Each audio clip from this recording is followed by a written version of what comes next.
Abdu'l-Bahá, unique and peerless. He was born before midnight on the very day the Bahá'í Faith began.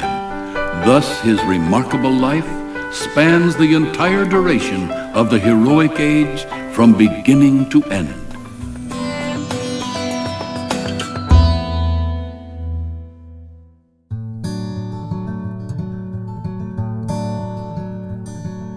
He was diamonds, he was oceans, he was eyes of Persian blue, he was first light, he was many, he was one. Open-hearted in the autumn, open-hearted in the spring, summer roses in his tunic each season. He was harbor, he was haven, he was heaven, he was home, he was warm smile, he was soft voice, he was tears. Strong and tender like a river, and his heart beat like a bird's. How I long to hear those wings beat close again.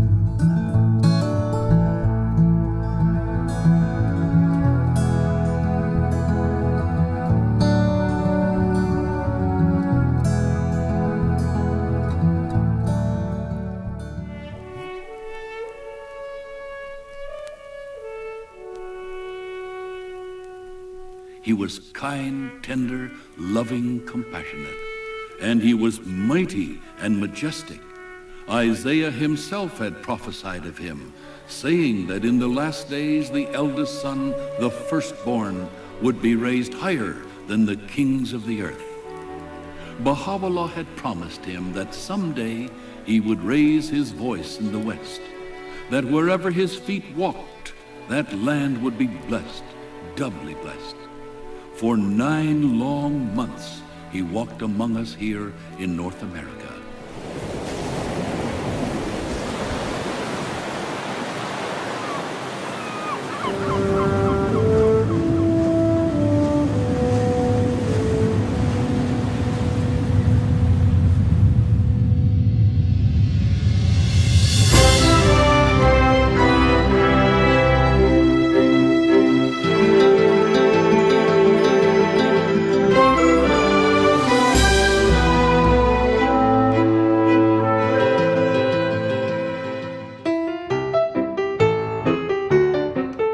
(1912) in America.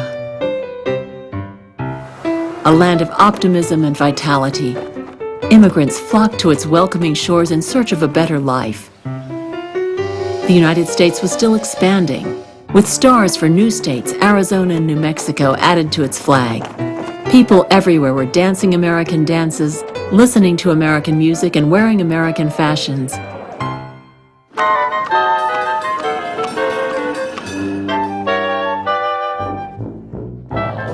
The first eastbound transcontinental flight was made. Columbia University established the Pulitzer Prize for Journalists. Universal Pictures became incorporated as the nation's first movie studio.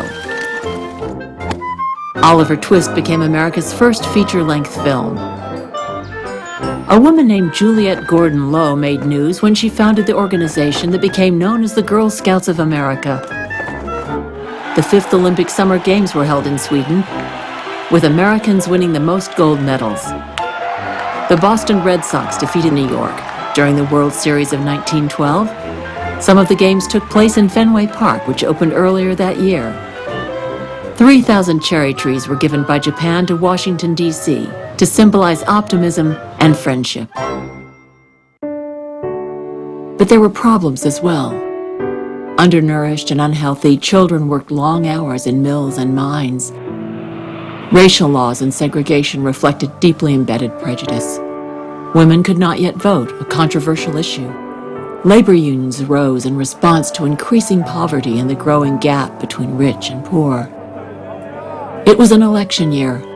Politics had become almost unthinkably divisive, fragmenting the Republican Party and leading to the election of a Democratic president. Religion in America was increasingly diverse, reflecting the beliefs of waves of new immigrants. Conservative Protestants vehemently disagreed on points of doctrine, while liberal thinkers explored alternative beliefs, including the appealing philosophies of Hindu and Buddhist sages, such as Swami Vivekananda and Dharmapala.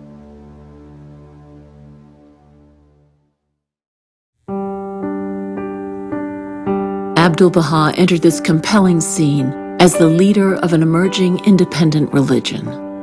Born in Persia in 1844, he was given the name Abbas Effendi, yet preferred to be known as Abdu'l-Bahá, servant of glory. He was the son of Bahá'u'lláh, the revealer of a new universal religion, the Bahá'í Faith. Abdu'l-Bahá was the first to recognize the spiritual station of his father, and thus the first Bahá'í. In 1892, Bahá'u'lláh passed away. It was in his will and testament that Bahá'u'lláh appointed Abdu'l-Bahá as his successor. He called Abdu'l-Bahá the center of his covenant. This covenant with his followers was to assure that power struggles would not mar the goal of unity among the believers. It would safeguard the Bahá'í Faith from splitting into divisions. After 40 years of confinement in the prison city of Akka, he was liberated in 1908 by the Young Turk Revolution.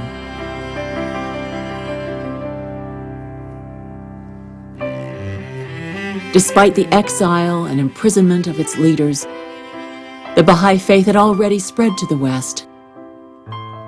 American Baha'is, such as the philanthropist Phoebe Hearst, made the arduous journey to the Holy Land to see him. Others waited eagerly for his visit to America.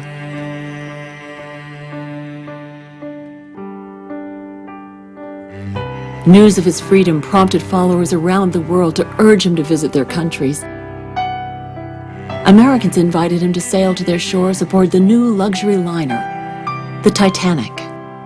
Abdu'l-Bahá returned the money offered for his trip and chose to board the more modest ship, the SS Cedric, which sailed from Egypt on March 25th.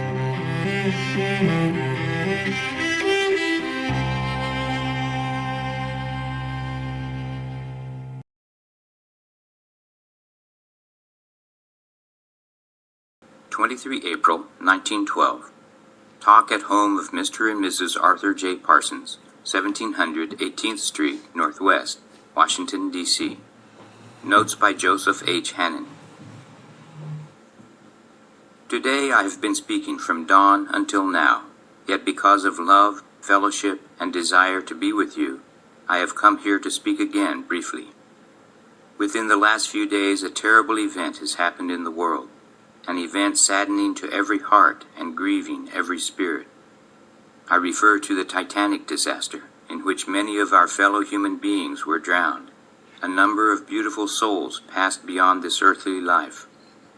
Although such an event is indeed regrettable, we must realize that everything which happens is due to some wisdom, and that nothing happens without a reason. Therein is a mystery, but whatever the reason and mystery, it was a very sad occurrence, one which brought tears to many eyes and distress to many souls.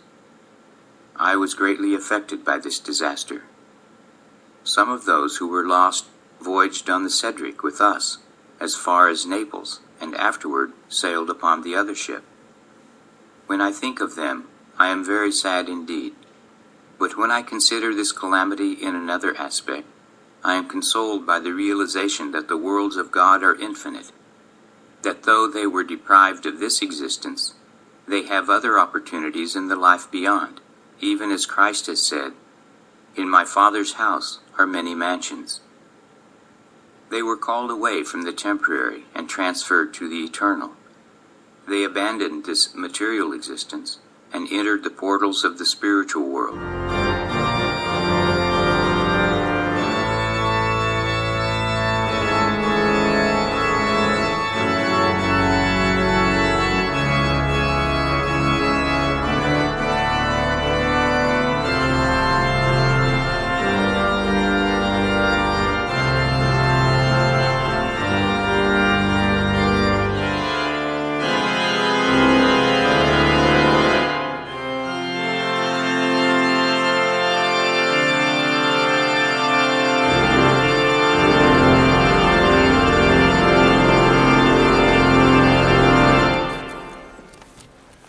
Good morning.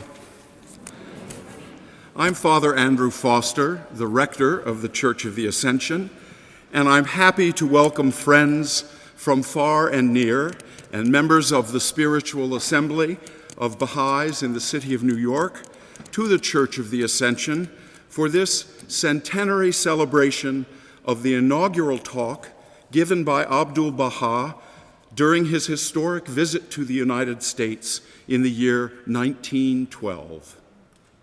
A lot has happened in this city of the world over the last 100 years, from the sinking of the great ocean liner Titanic to the destruction of the Twin Towers of the World Trade Center in our own times. There have been world wars, voyages to the moon, and inconceivable advances in the realms of art, science, and literature. But despite all the amazing changes that have occurred over the last century, some things still remain the same.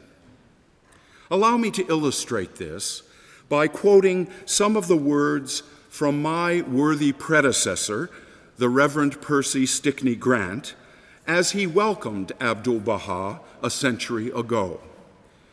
Dr. Grant said on that occasion, "It is to be our privilege this morning to hear one who has come out of the East, a new and great herald of goodwill, one bearing a message of love to all mankind. Abdu'l-Bahá Abbás is a master of the things of the Spirit. He comes from that part of the world where men meditate, where contemplation was born. He teaches the fundamental unity of all religions, a truth in which this congregation believes profoundly. And we welcome here one who may help the material fervor of the Occident to gain new peace by the infiltration of the harmonies of the Orient."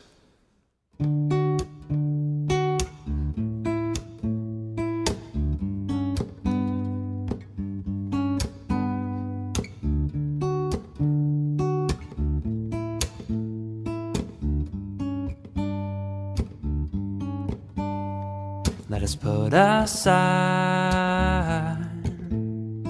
all thoughts of self. Let us close our eyes to all on earth. Let us neither make known our sufferings nor complain of our wrongs.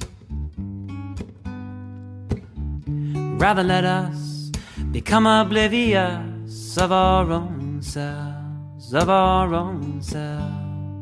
and drinking down the wine of heavenly grace, let us cry out our joy and lose ourselves in the beauty of the all-glorious, in the beauty of the all-glorious. Let us put aside all thoughts of self. Let us close our eyes to all on earth.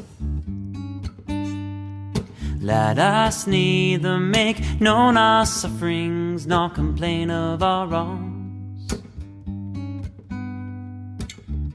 Rather let us become oblivious of our own selves, and drinking down the wine of heavenly grace. Let us cry out our joy and lose ourselves in the beauty of your glorious, in the beauty of your glorious.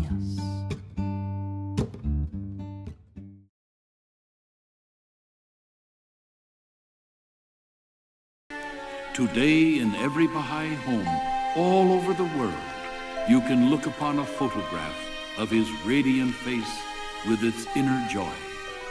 Abdu'l-Bahá, the Master, the mystery of God, whose dear, tender smile, like his love, now covers the earth as the waters cover the sea.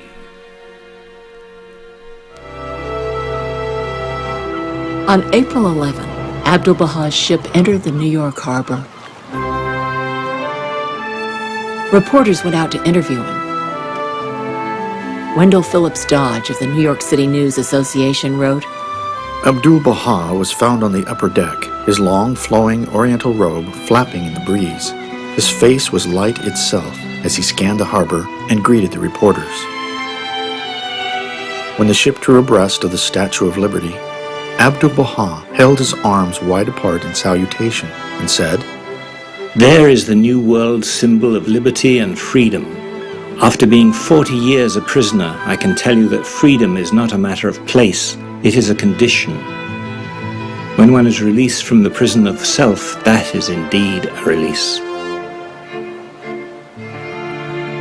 Gazing at the skyscrapers, he said, "These are the minarets of Western world commerce and industry.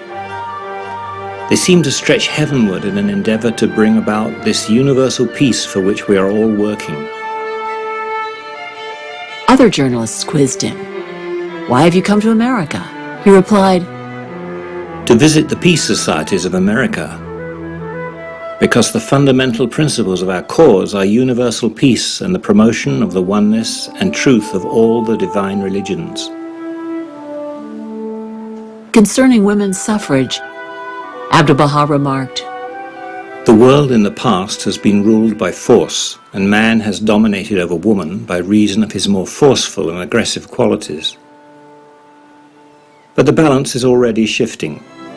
Force is losing its dominance, and mental alertness, intuition, and the spiritual qualities of love and service in which woman is strong are gaining ascendancy." Many Baha'is and others came out to meet him. Abdu'l-Bahá asked that they meet him later.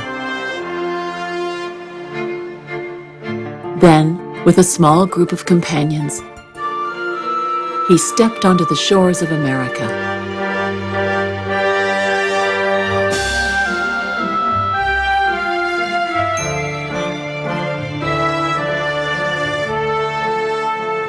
Juliet Thompson, a portrait painter and ardent disciple, kept a diary of her interactions with him. She remembers, "The ship docked, but the master did not appear. Suddenly I had a great glimpse. Beyond the deck, striding to and fro, was one with a step that shook you. Just that one stride, charged with power, the sweep of a robe, a majestic head, turban crowned. That was all I saw, but my heart stopped."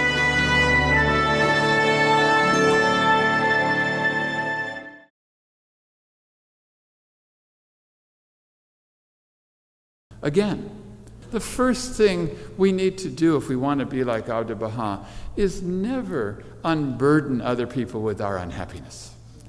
But furthermore, never try to one-up somebody when they're unhappy and say, "Oh, you think..." Abdu'l-Bahá, when people said they weren't happy, he didn't say, "Oh yeah, we'll try living in Akka."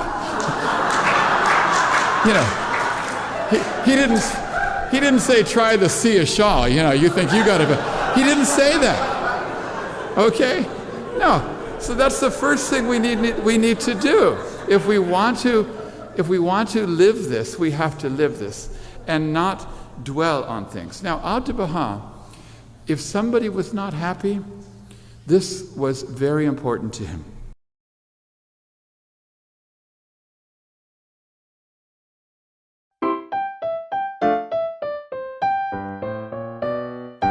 Educate the children in their infancy in such a way that they may be exceedingly kind and merciful to the animals, kind to the animals, kind and merciful to the animals, kind to the animals. If an animal is sick, they should endeavor to cure it. If it is hungry, they should feed it. If it is thirsty, they should satisfy its thirst. If it is tired, they should give it rest. Shh. One must be very, very considerate towards animals and show greater kindness to them, greater kindness to them than to man. Educate the children in their infancy in such a way that they may be exceedingly kind and merciful to the animals, kind to the animals, kind and merciful to the animals, kind to the animals.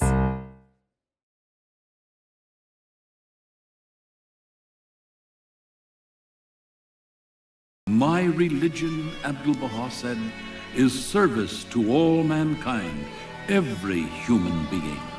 And he called upon each one of us to do the same with our lives. Look at me, follow me, be as I am.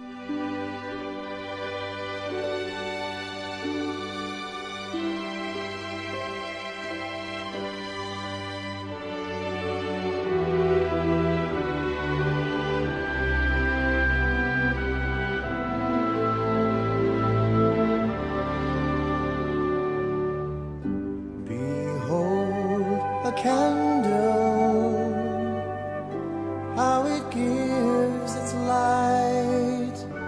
It weeps its life away, drop by drop, to give its flame. You must die to the world, and so be born again, and enter to the kingdom of heaven. Look at me, follow me, be as I am. Abdu'l-Bahá,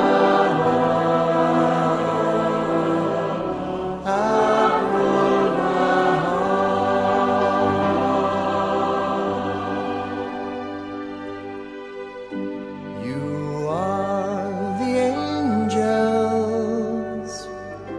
If your feet be firm, be steadfast as a rock, that no earthly storm can move. And as you have faith,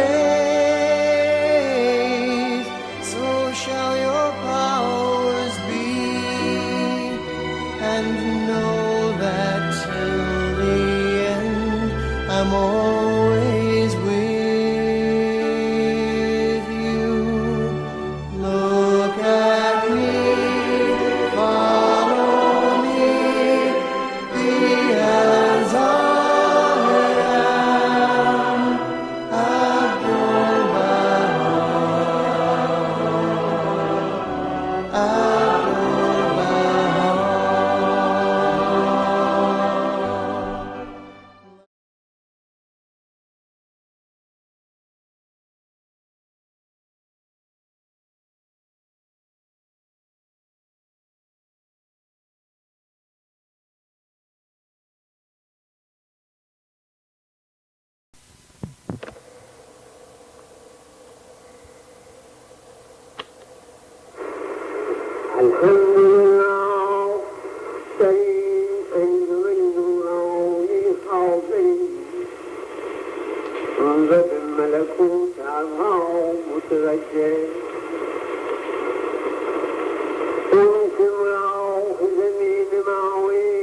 (1873), Akka. Because of overcrowding, Bahá'u'lláh, Abdu'l-Bahá, and their companions are released from the main prison building called the Citadel and allowed to find housing elsewhere within the walls of Akka. Abdu'l-Bahá is free to travel throughout the walled city. He spends much of his time tending to the needs of the poor, listening to them, and giving wise counsel and comfort. Many of the people of Akka call Abdu'l-Bahá Father of the Poor. Even Bahá'u'lláh had once remarked, "We will have to protect Abdu'l-Bahá from himself. Someday he will give himself away."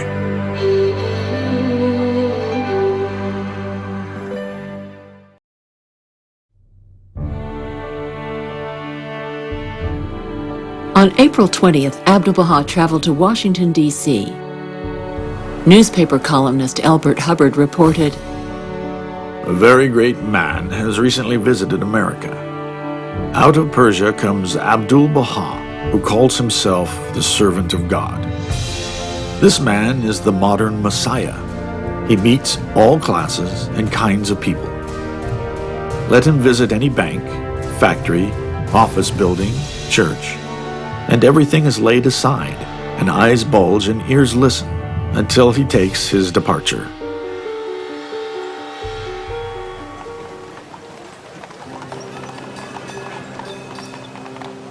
Agnes Parsons, the daughter of a military officer who had fought under General Custer, married into wealth and with a circle of prominent friends, had made a pilgrimage to Akka in 1910. She created a Georgian-style home with a room that could hold 150 people.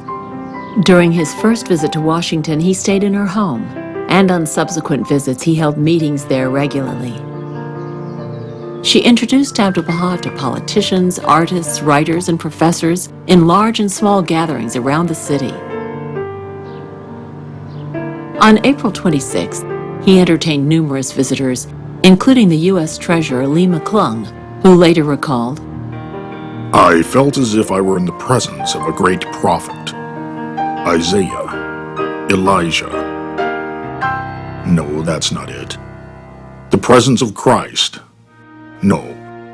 I felt as if I were in the presence of my divine Father." He addressed capacity crowds at President Taft's All Saints Unitarian Church and the prestigious Continental Hall of the Daughters of the American Revolution, sharing the platform with reformers like Samuel Gompers and DAR President Julia Green Scott. Before an audience of 3,000, including young suffragette women, he spoke on the importance of women's rights and received a standing ovation. One of the teachings of Bahá'u'lláh is equality of rights for men and women. When he promulgated this principle in the Orient, the people were astonished. One of the proofs of the advancement of women is this magnificent building and this large gathering. When he spoke of the necessity of giving women the same training as men, applause was thunderous. One newspaper had reported, Abdu'l-Bahá, leader of the Bahá'í movement, in his last public address in this city, last night at the Memorial Continental Hall, made a plea for the equality of man and woman.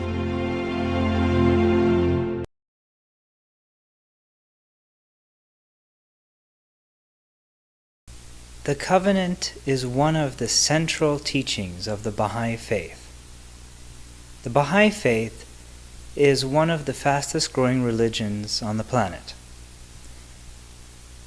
Established in the middle of the 1800s, the purpose of the Bahá'í Faith is to unite all the peoples, all the races, and all the religions of the world together in one universal cause and one common faith. Baha'is believe that a millennial figure named Bahá'u'lláh, the glory of God, came to unite all of humanity, and we believe that his coming fulfills the coming of the Promised One in all the spiritual and sacred teachings of the world's great faiths. The Day of the Covenant, November 26th, is a celebration of the covenant between God and man. It is a time for us to recognize both the lesser covenant and the greater covenant. The lesser covenant is the agreement that we have made with Bahá'u'lláh as Baha'is to keep and remain steadfast in his cause and to be united, all in fellowship, all the members of the faith, one and all together. The greater covenant is the covenant between God and humanity, that he will continue to send messengers of God throughout the ages, and it is our duty to respond, to accept their message, and to try to put it into practice in our lives.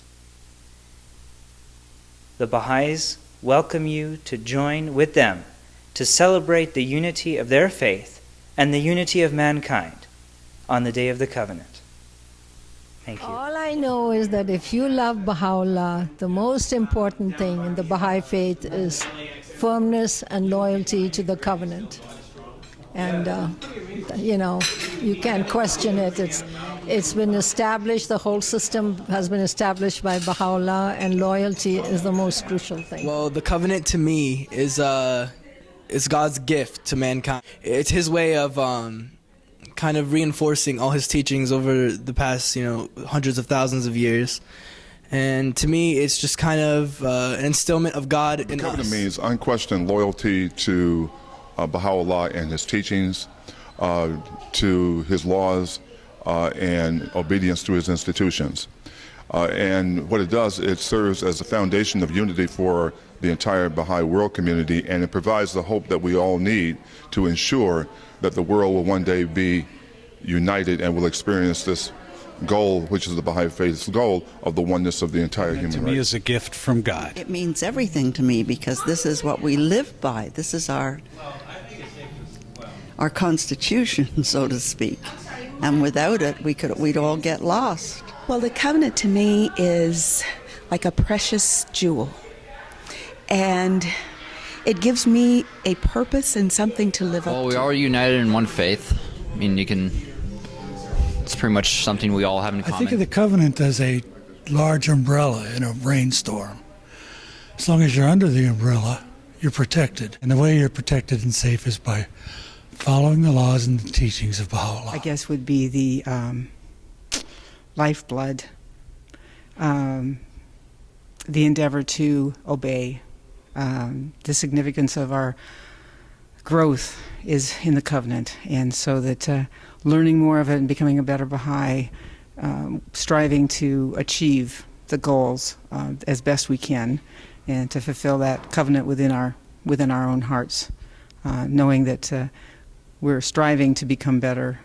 We can only try to follow in the exemplar's footsteps, so it's going to be an ongoing process. But the covenant is like the lifeblood of the faith and the covenant. To me, it's a binding contract between me and God, and it's like a promise that we've both made to each other, and that, you know, we promise to fulfill to one another.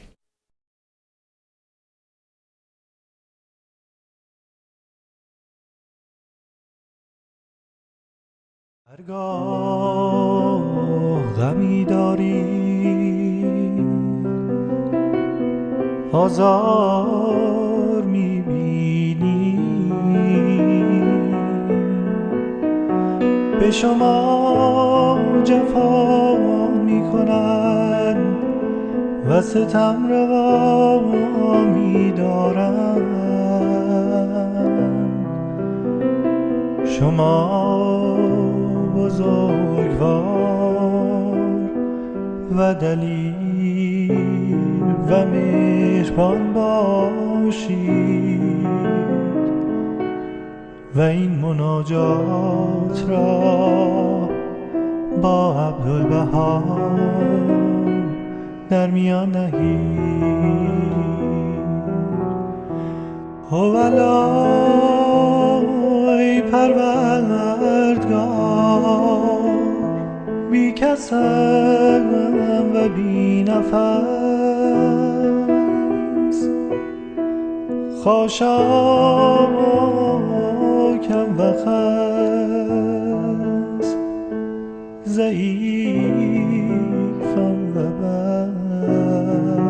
بس تویی فریاد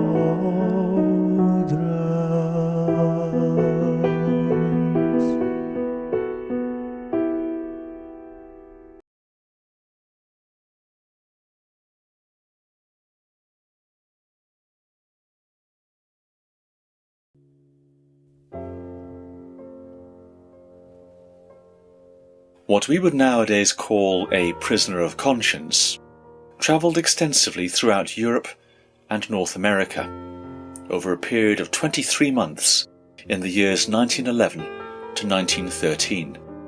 After more than half a century of exile, Abdu'l-Bahá Abbás had been released from Ottoman captivity in 1908. He was 64 years old and his health had been impaired by what he had experienced, yet, upon his release, he planned and undertook the venture in a spirit to which his very name bore witness.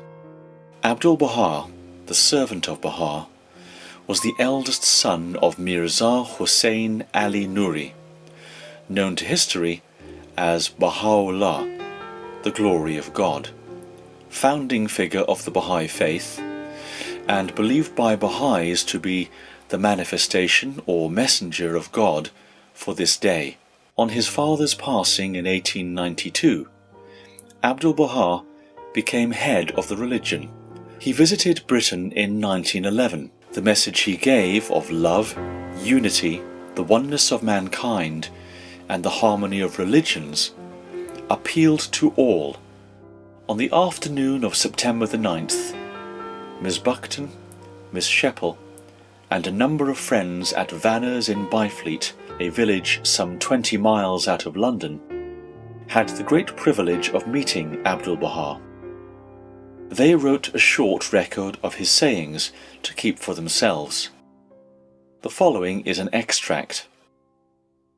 Abdu'l-Bahá began by saying, as he seated himself, "Are you happy?" And our faces must have shown him that we were. He then said, "I love you all. You are the children of the kingdom, and you are accepted of God. Luxuries cut off the freedom of communication. One who is imprisoned by desires is always unhappy. All day long, people of every condition gathered about the gate for a chance of seeing him." In his last days in the United Kingdom, he visited the Woking area for the 3rd time. He was invited by the Muslim community on the 17th of January 1913 to give a short talk for the reopening of Woking's Shah Jahan Mosque, the first purpose-built mosque in Britain.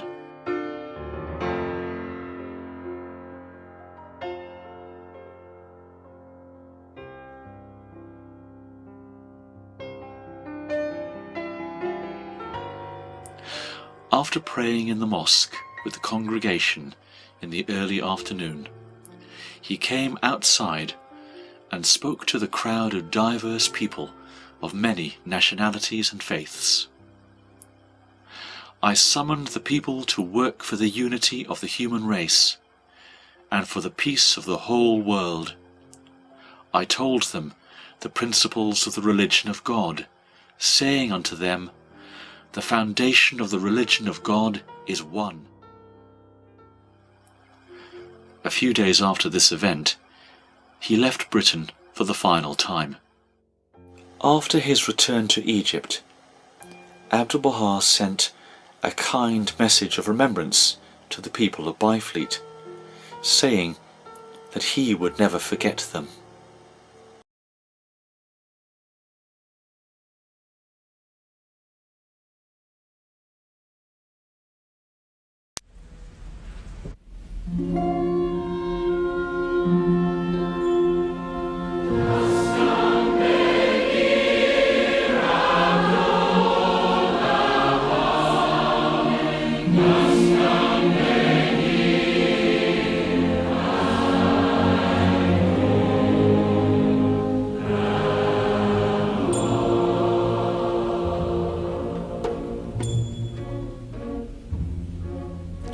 ای حضرت عبدالبها، ای بانی بیت خدا، ای مرکز عهد بها، دستم بگیر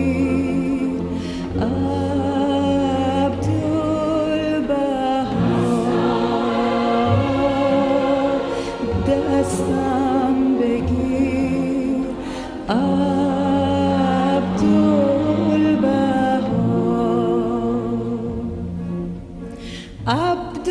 عبدالبها، احسان بکن، جان مرا قربان بکن، قربانگی سوان بکن، دستم بگیر عبدالبها،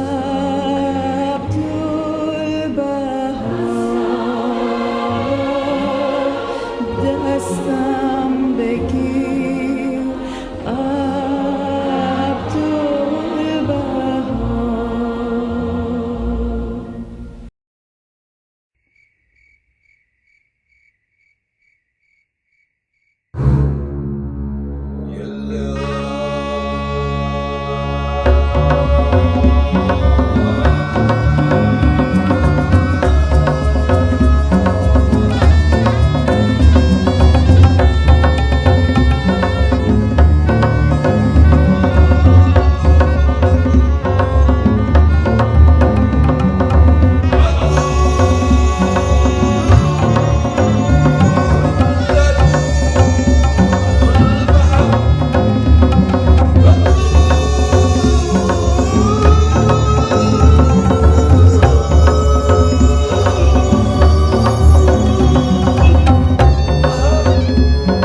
Good afternoon.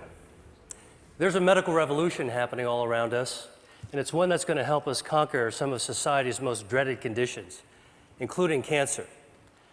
And the revolution is called angiogenesis, and it's based on the process that our bodies use to grow blood vessels.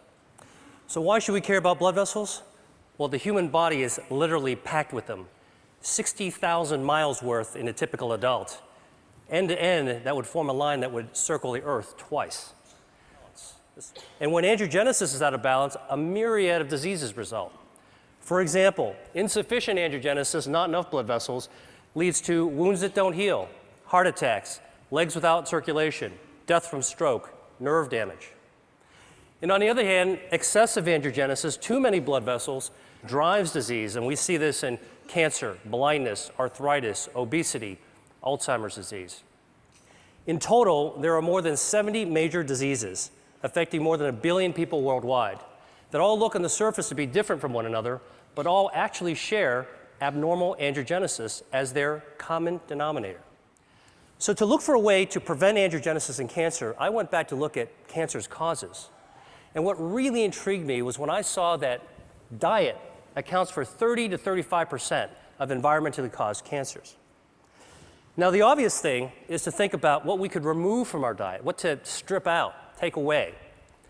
But I actually took a completely opposite approach and began asking, what could we be adding to our diet that's naturally anti-angiogenic, that could boost the body's defense system and beat back those blood vessels that are feeding cancers? In other words, can we eat to starve cancer? Well, the answer is yes, and I'm going to show you how. And our search for this has taken us to the market, the farm, and to the spice cabinet, because what we've discovered is that Mother Nature has laced a large number of foods and beverages and herbs with naturally occurring inhibitors of angiogenesis. So here's a test system we developed. At the center is a ring from which hundreds of blood vessels are growing out in a starburst fashion. And we can use this system to test dietary factors at concentrations that are attainable by eating. So let me show you what happens when we put in an extract from red grapes. The active ingredient is resveratrol. It's also found in red wine. This inhibits abnormal angiogenesis by 60%. Here's what happens when we add an extract from strawberries. It potently inhibits angiogenesis. An extract from soybeans.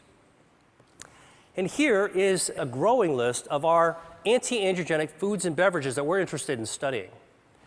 And for each food type, we believe that there's different potencies within different strains and varietals. And we want to measure this because, well, while you're eating a strawberry or drinking tea, why not select the one that's most potent for preventing cancer? So here are 4 different teas that we've tested. They're all common ones. Chinese jasmine, Japanese sencha, Earl Grey, and a special blend that we prepared. And you can see clearly that the teas vary in their potency from less potent to more potent. But what's very cool is when we actually combine the 2 less potent teas together, the combination, the blend, is more potent than either one alone. This means there's food synergy. Here's some more data from our testing. Now in the lab, we can simulate tumor angiogenesis, represented here in the black bar. And using this system, we can test the potency of cancer drugs. So the shorter the bar, less angiogenesis, that's good. And here are some common drugs that have been associated with reducing the risk of cancer in people. Statins, non-steroidal anti-inflammatory drugs, and a few others. They inhibit angiogenesis too. And here are the dietary factors going head-to-head against these drugs. You can see they clearly hold their own, and in some cases they're more potent than the actual drugs. Soy, parsley, garlic, grapes, berries. I could go home and cook a tasty meal using these ingredients. So imagine if we could create the world's first rating system in which we could score foods according to their anti-angiogenic, cancer preventative properties. And that's what we're doing right now.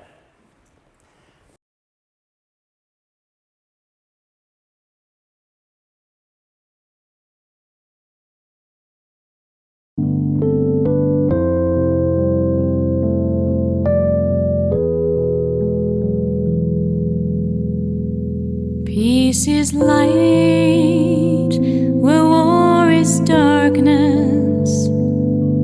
Peace is life where war is death. Thoughts of peace tell of love, brotherhood and happiness, happiness. Concentrate on the thoughts of your hearts, our love and unity, our love and unity. Peace is life, peace is life, and war is death, war is death.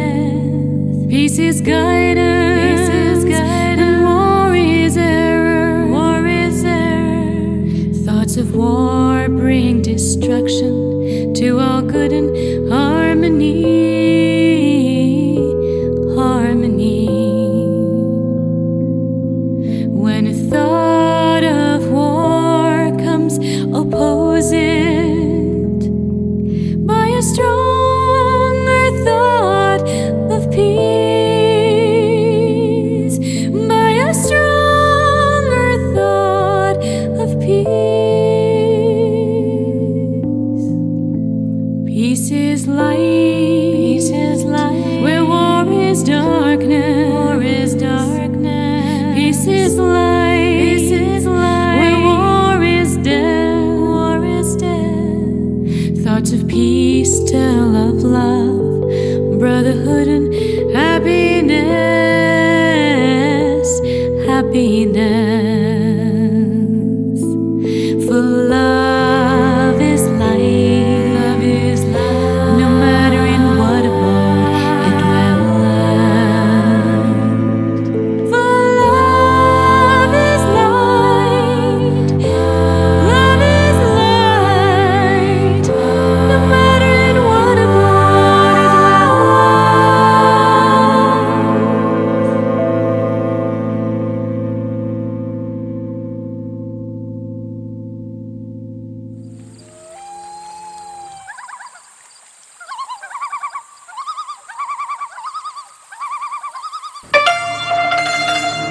Akka, the early days of the 20th century. Despite relative freedom, Abdu'l-Bahá continues to live in conditions of hardship and danger. He is especially grieved as it is a period of sustained and barbaric persecution of the Baha'is in Persia. Physical torture and moral persecution continue for those who embrace the new faith. Even some of his own family members plot against him. In the midst of this, he continues to plant trees that bear fruit, which he offers to his friends and enemies alike.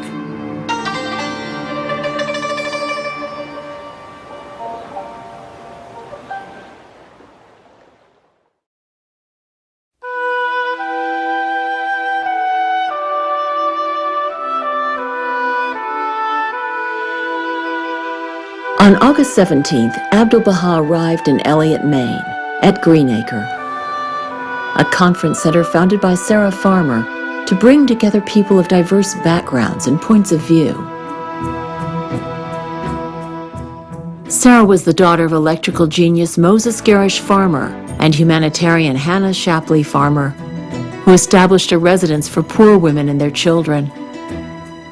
Their home had been a way station on the Underground Railroad, and they knew Sojourner Truth, Harriet Tubman, and other reformers.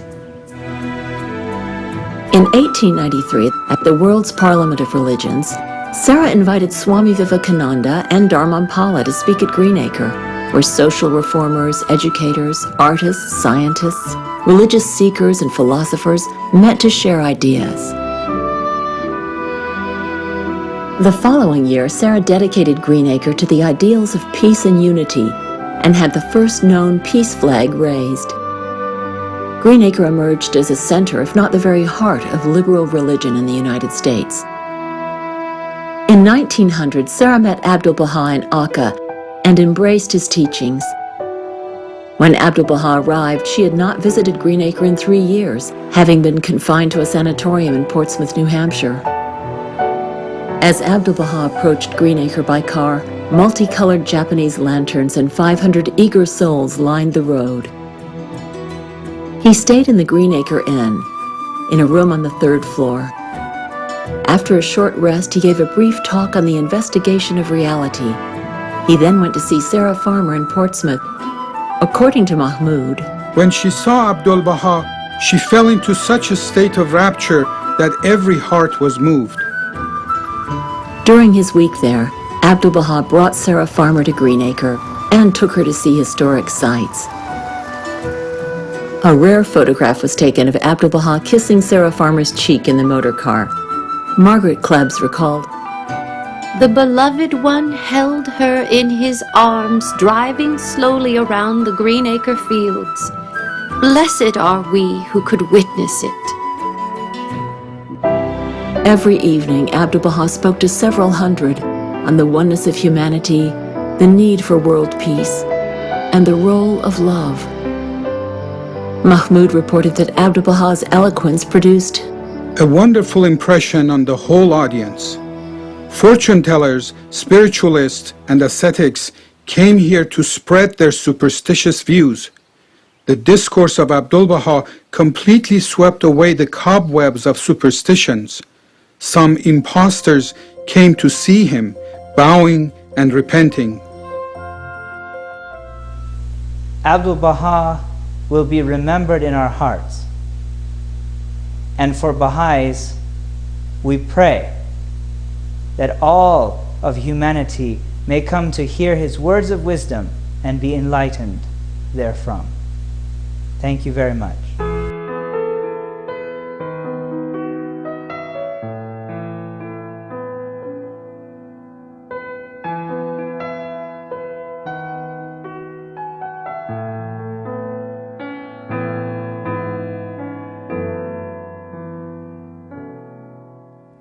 The photograph I see comes alive so easily and tells me of a life that was so pure. He would never turn away from anyone, and the love in his eyes is so real. He suffered all his life to show us how to be free. He could always love his enemy. And through the worst of trials, he could always smile and lift the heart of every friend up so high.